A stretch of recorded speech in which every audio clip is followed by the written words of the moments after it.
The Battle of Eylau, fought on February 7 to 8, 1807, was one of the most brutal and psychologically harrowing confrontations of the Napoleonic Wars, taking place during the War of the Fourth Coalition between the French Empire and a coalition that included the Russian Empire and the remnants of Prussian forces. The battle occurred in East Prussia, near the small town of Eylau, modern-day Bagratiónovsk, Russia, under freezing winter conditions with blizzards and deep snow that made movement and visibility extremely difficult. Napoleon had pursued the Russian army led by General August von Bennigsen, who decided to make a stand at Eylau after several days of maneuvering.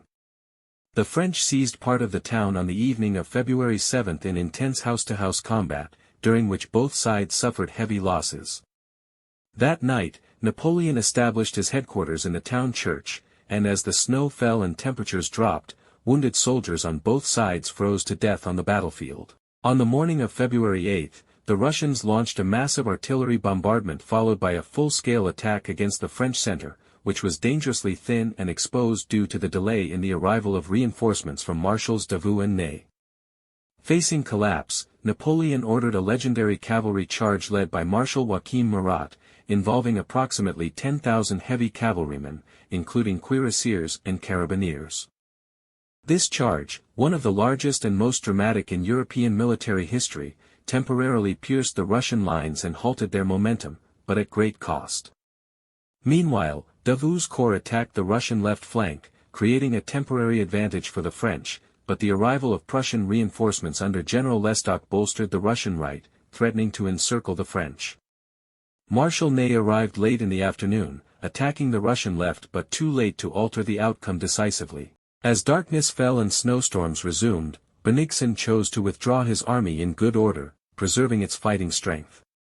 Casualties were staggering on both sides, with estimates ranging from 15,000 to 25,000 French and around 15,000 to 20,000 Russian and Prussian dead and wounded, many of whom remained unburied for days in the frozen fields.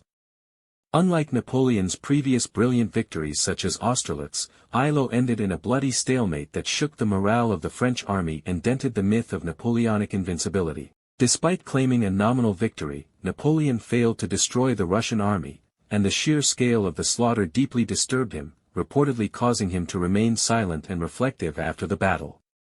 Eylau was a turning point in the war's perception. It showed that Napoleon could be resisted and that the Russian army, though battered, would not be easily defeated.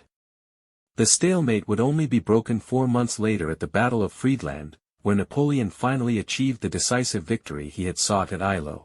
However, the horrors of Eylau remained etched in the memories of those who survived it, symbolizing the immense human cost of Napoleonic warfare.